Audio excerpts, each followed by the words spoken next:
दोस्तों, जब हम खुलते हैं, नई चीज़ों का स्वागत करते हैं तो हम मुस्कुराते हैं।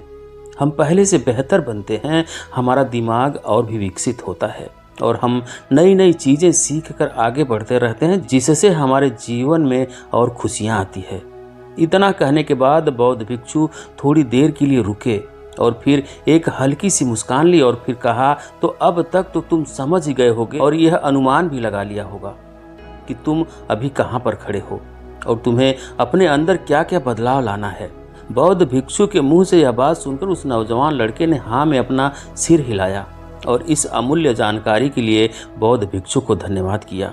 दोस्तों, मान्यताओं के अनुसार भगवान बुद्ध कहा करते थे कि इस संसार में अति दो प्रकार की होती है। पहली अति भोग विलास में, काम सुख में मनुष्य डूब जाता है। भूले हुए लोग इसी अति में पड़ते हैं।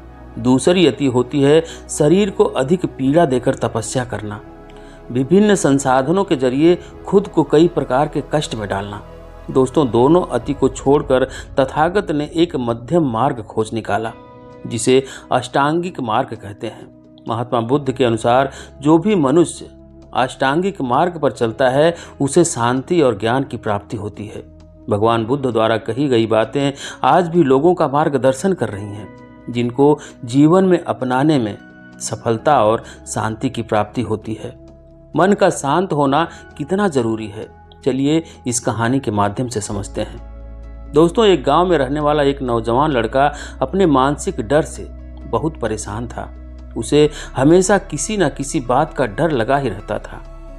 कभी वह यह सोच कर डरता था कि पता नहीं उसका भविष्य कैसा होगा, वह खुद के और अपने माँ बाप के सपने पूरा कर भी पाएगा या नहीं। उसे हमेशा यही लगता था कि उसके अंदर बहुत सारी कमियां हैं और इसी सोच की वजह से वह खुद को दूसरों की तुलना में छोटा और कमतर समझता था। यहाँ तक कि उसे लोगों से खुलकर बातें करने में भी डर लगता था।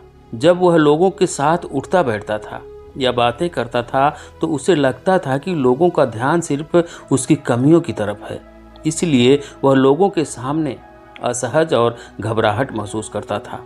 उसे इस बात से भी जलन होती थी कि उसके आसपास के लोग उससे आगे कैसे बढ़ रहे हैं और साथ ही उसे इस बात का भी डर लगा रहता था कि कहीं उसके मित्र या आसपास के लोग उससे आगे ना निकल जाएं और अगर ऐसा हुआ तो वह उनके सामने छोटा और कमज़ोर साबित हो जाएगा। इसी पिछड़ने व कमज़ोर साबित होने के डर से वह पता होने के बाद भी अपने मित्रों और साथियों के साथ ऐसी किसी भी जानकारी या अवसर को साझा नहीं करता था जिसमें उसे लगता था कि सामने वाला उस जानकारी व अवसर का फायदा उठाकर उससे आगे निकल जाएगा। वह मानसिक रूप से इतना भयभीत और कमज़ोर हो चुका था कि उसे दूसरे लोगों को असफल होता हुआ देखकर खुशी मिलती थी। वह अक्सर खुद के काम और तरक्की की तुलना अपने आसपास के दूसरे लोगों से करता था और जो व्यक्ति उससे अधिक सफल होता था उस व्यक्ति के प्रति उसके मन में जलन और ईर्ष्या के भाव पैदा होने लगते थे और जो व्यक्ति उससे कम सफल होता था उस व्यक्ति को देखकर उसे खुशी मिलती थी। अपनी इस तुलनात्मक और नकारात्मक सोच तथा डर की वजह से वह नौजवान अक्सर अशांत ही रहता था और उसे पता भी था कि यह डर और तुलनात्मक सोच उसके लिए ठीक नहीं है, यह उसे पीछे की ओर खींच रही है। लेकिन फिर भी बहुत कोशिश करने के बाद भी वह अपने इस मानसिक डर और नकारात्मक सोचने की आदत को छोड़ नहीं पा रहा था और समय के साथ साथ उसका यह डर और भी अधिक बढ़ता जा रहा था, जिससे वह और भी अधिक चिंता और तनाव में घिरता जा रहा था, लेकिन वह कुछ भी कर नहीं पा रहा था। तभी अचानक उसे एक दिन एक बौद्ध भिक्षु के बारे में पता चला जो कि उसके पड़ोस में बने बौद्ध मठ में ही रहा करते थे। वे बौद्ध भिक्षु बड़े ज्ञानी थे और उनके बहुत सारे शिष्य भी थे। वह अपनी बुद्धि और ज्ञान के बल पर लोगों की बड़ी बड़ी समस्याओं का समाधान निकालने के लिए उस पूरे क्षेत्र में प्रसिद्ध थे। बौद्ध भिक्षु के बारे में जानकारी मिलते ही वह लड़का उस बौद्ध भिक्षु के पास पहुंच जाता है और उनको प्रणाम करके उनके समक्ष एक मायूस चेहरे के साथ बैठ जाता है। पहले तो बौद्ध भिक्षु ने उसके चेहरे की तरफ बड़े ध्यान से देखते हैं और फिर बड़े शांत और मधुर आवाज में उसके आने का कारण पूछते हैं।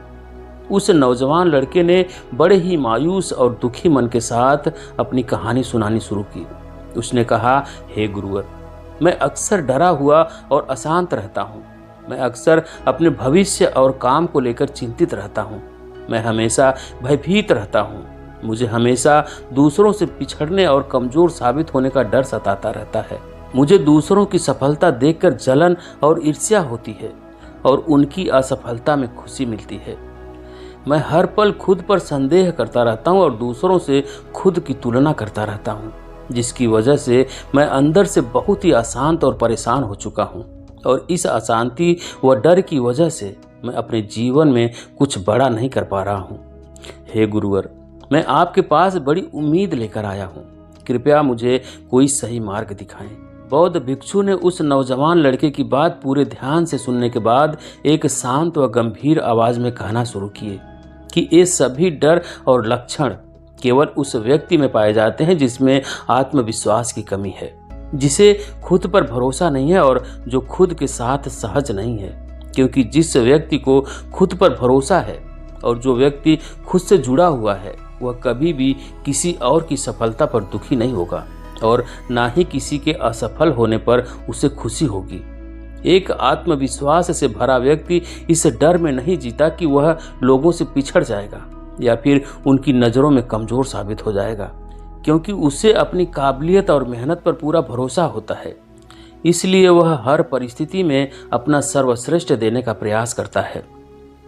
आज मैं तुम्हें 9 ऐसी आदतों के बारे में बताऊंगा जो उन लोगों के अंदर पाई जाती है जो आत्मविश्वास से भरे होते हैं, जिन्हें खुद पर भरोसा होता है, जो खुद के साथ सहज होते हैं, खुद से जुड़े होते हैं। और इन आदतों को अपनाकर तुम भी खुद को आत्मविश्वास से भर सकते हो, खुद के साथ तालमेल बिठाना सीख सकते हो और खुद को डर, जलन, ईर्ष्या और तुलना जैसे नकारात्मक विचारों से दूर कर अपने काम पर ध्यान दे सकते हो। तो मेरी इन बातों को ध्यान से सुनना और यह समझने का प्रयास करना कि इनमें से कौन सी आदतें तुम्हारे अंदर है और अभी ऐसी कौन सी आदतें हैं जो तुम्हें अपने अंदर विकसित करनी है। एक शांत, खुशहाल और सफल जीवन जीने के लिए इंसान के अंदर कौन कौन सी आदतों का होना अति आवश्यक है, तो अब ध्यान से सुनो। पहली आदत है कि चीज़ों और बातों को व्यक्तिगत रूप से लेना बंद करो। हर चीज़ को व्यक्तिगत यानी अपने ऊपर लेने की कोई ज़रूरत नहीं है, क्योंकि कोई भी इंसान अगर चीज़ों को व्यक्तिगत तौर पर लेता है, कोई भी बात अगर किसी समूह के लिए बोली जा रही है या आमतौर पर सबके लिए बोली जा रही है और वह व्यक्ति उस बात को अपने ऊपर लेता है, तो फिर वह वहाँ पर बहुत ज़्यादा अपमानित महसूस करता है और अपने आत्मविश्वास को बहुत गहरी चोट पहुँचाता है। हमें चीज़ों को व्यक्तिगत रूप से लेने की बजाय उसे व्यक्तिगत अर्थ देने की बजाय उसका सामूहिक और परिस्थितिक अर्थ निकालना सीखना चाहिए। यानी कि वह बात कितनों के लिए किस मकसद से और किस परिस्थिति में बोली गई है, उस बात को ध्यान में रखते हुए उसका मतलब निकालना चाहिए। और जो भी व्यक्ति अपने साथ सहज होता है, उसे खुद पर भरोसा होता है, वो खुद को जानता है कि वह कौन है, इसलिए वह कभी भी चीज़ों को व्यक्तिगत रूप से नहीं लेता। इसकी बजाय वह मौजूदा स्थिति के अनुसार इस बात का पता निकालता है। जब हम परिस्थिति और मौके के अनुसार चीज़ों या कही गई बातों के अनुसार मतलब निकालना सीख जाते हैं, तो फिर हम खुद को बेवजह का दोष देने और खुद पर बेमतलब का दबाव बनाकर परेशान होने से बच जाते हैं। दूसरी आदत है अपने आप पर, अपनी काबिलियत पर भरोसा रखना। अपने आप पर भरोसा रखना यह सबसे खूबसूरत एहसास है। दूसरे हम पर भरोसा करें यह हमारे लिए बहुत अच्छी बात है, लेकिन जब हम खुद पर भरोसा करना सीख जाते हैं तो ज़िंदगी बहुत ही आसान और खूबसूरत बन जाती है।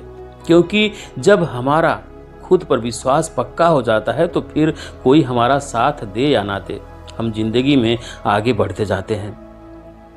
और कितनी भी बड़ी से बड़ी मुसीबतें हमारे सामने क्यों ना आ जाए, वह घुटने टेक कर चली जाती है और हम हंसते मुस्कुराते हुए आगे बढ़ते चले जाते हैं।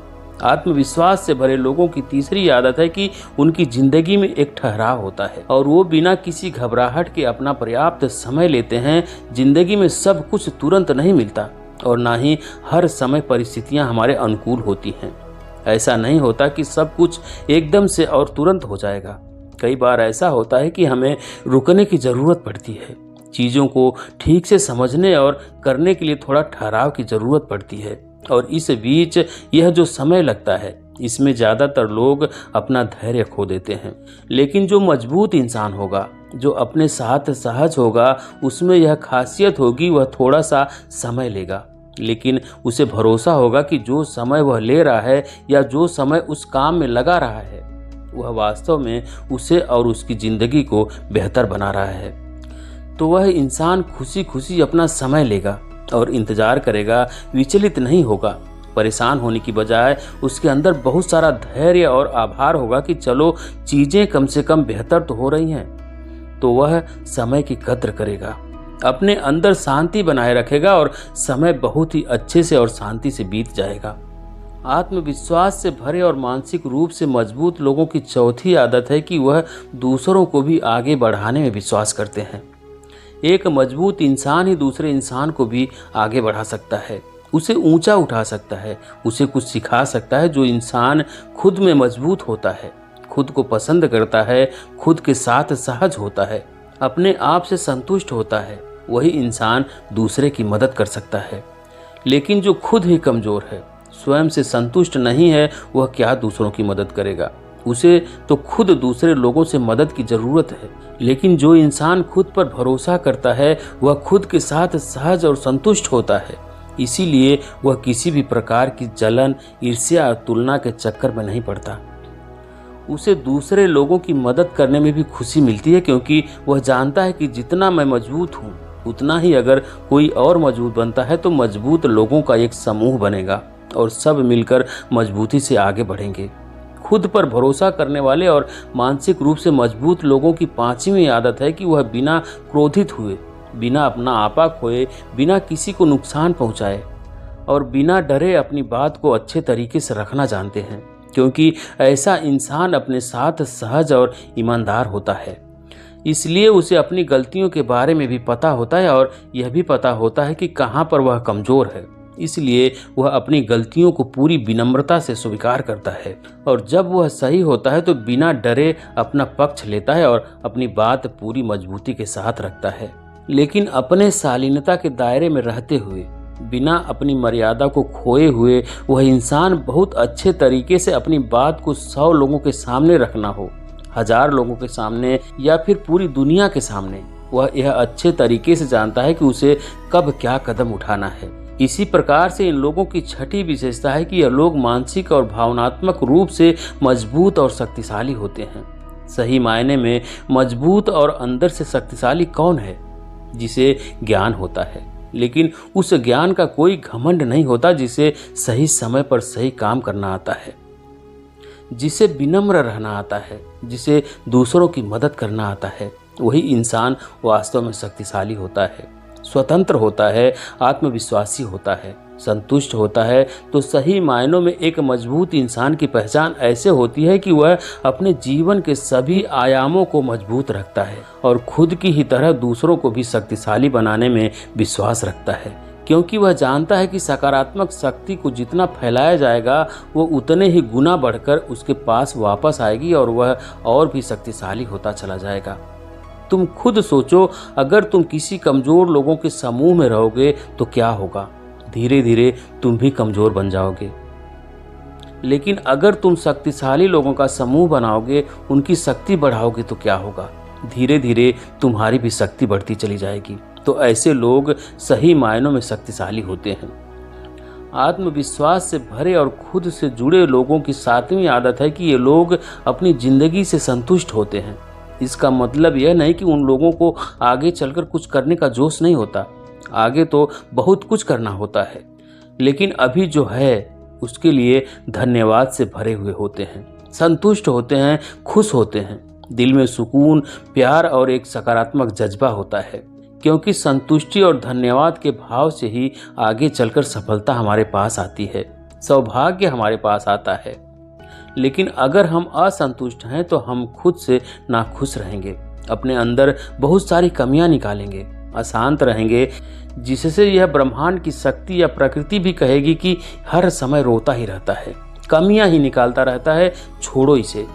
और जो मेरे दूसरे बच्चे हैं उनकी तरफ ध्यान देता हूँ। ऐसा कई बार होता है कि जो बच्चा रोता रहता है, शिकायत करता रहता है, तो कई बार उसके माँ बाप भी उसे उसी हालत में छोड़ देते हैं कि रहने दो इसे, यह अपने आप ही रोकर थोड़ी देर में चुप हो जाएगा। लेकिन जो बच्चा प्यारा, खुशनुमा और शांत होता है, उसकी तरफ लोगों का प्यार और बढ़ता है, उसे और खुशियाँ मिलती है। तो कहने का अर्थ है कि जो लोग संतुष्ट होते हैं वह अपने साथ सहज हैं, खुश रहते हैं और उनका अपने पर भरोसा बढ़ता चला जाता है। इसी तरह से इन लोगों की 8वीं आदत होती है कि ये लोग संतुलन में भरोसा रखते हैं। जीवन को अच्छे तरीके से जीने के लिए संतुलित होना अति आवश्यक है। तो ऐसे मजबूत लोग जो अपने साथ सहज होते हैं, वह जीवन के संतुलित होने पर विश्वास रखते हैं। हमारे जीवन के बहुत सारे पहलू हैं, जैसे शारीरिक स्वास्थ्य, मानसिक स्वास्थ्य, सामाजिक संबंध, भविष्य के सपने, मौज मस्ती, सफलता इत्यादि। और अगर हम इन सभी चीज़ों को उचित समय देते हैं तो हमारे जीवन में एक संतुलन होगा। हम संतुष्ट रहेंगे, खुश रहेंगे, बीमार होने से बचे रहेंगे। लेकिन यदि हम जीवन के किसी एक क्षेत्र में बहुत ज़्यादा ध्यान देते हैं, उसमें बहुत अच्छा कर रहे हैं, लेकिन बाकी दूसरे क्षेत्रों में बिल्कुल पिछड़े हुए हैं, तो क्या होगा? हमारे जीवन में कभी भी वो संतुष्टि, वो खुशी, वो आत्मविश्वास आ ही नहीं पाएगा। हम ज़्यादातर समय परेशान ही रहेंगे। इसलिए तुम्हारे जीवन में जो भी कमज़ोर क्षेत्र है, उनकी ओर भी ध्यान दो और एक योजना बनाओ कि कैसे उन्हें बेहतर बनाया जा सकता है, जिससे तुम अपने जीवन में एक संतुलन स्थापित कर सको। 9वीं और आखिरी आदत है कि ये लोग खुले विचारों वाले होते हैं। जो भी इंसान खुले दिमाग का होगा, वह नए विचारों का स्वागत करेगा, दूसरों की राय का भी सम्मान करेगा। लेकिन जो व्यक्ति को ये लगेगा बस मैं ही सही हूँ, इस अकड़ में दबा जाएगा और अकड़ अकड़ कर अपना सारा काम बिगाड़ लेगा। इसलिए दिमाग और दिल का खुला होना बेहद ज़रूरी है।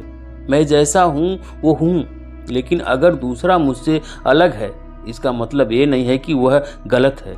अगर मुझे कोई विशेष चीज़ पसंद नहीं है, कोई काम करने का तरीका पसंद नहीं है, तो इसका मतलब यह नहीं है कि सामने वाले का तरीका गलत ही होगा।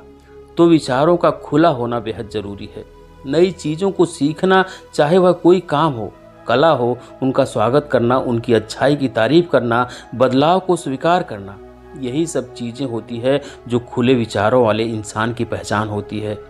लेकिन अगर हम रूढ़िवादी और छोटी सोच में फंस जाते हैं, अंधविश्वास में फंस जाते हैं, अपनी सोच को बदलने के लिए तैयार नहीं होते, अपना नज़रिया नहीं बदलते, तो फिर क्या होता है? यह मानसिक रूप से सड़ने लगता है। लेकिन जब हम खुलते हैं, नई चीज़ों का स्वागत करते हैं, तो हम मुस्कुराते हैं, हम पहले से बेहतर बनते हैं, हमारा दिमाग ज़्यादा विकसित होता है और हम नई नई चीज़ें सीख कर आगे बढ़ते रहते हैं, जिससे हमारे जीवन में और खुशियाँ आती है।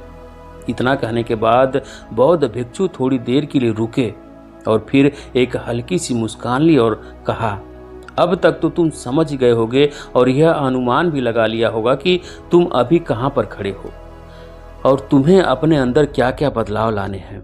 बौद्ध भिक्षु के मुंह से यह बात सुनकर उस नौजवान लड़के ने हाँ में अपना सिर हिलाया और इस अमूल्य जानकारी के लिए बौद्ध भिक्षु को धन्यवाद करके वहाँ से चला गया। तो ये थी आज की कहानी दोस्तों। आपको कैसी लगी कमेंट करके ज़रूर बताएं। वीडियो को लाइक करें, शेयर करें और चैनल पर अभी तक नए हैं, चैनल को सब्सक्राइब नहीं किए तो प्लीज़ चैनल को सब्सक्राइब करें, बेल आइकन भी प्रेस कर लें ताकि आने वाली सभी वीडियो का नोटिफिकेशन सबसे पहले आपको मिले। वीडियो देखने के लिए बहुत बहुत धन्यवाद।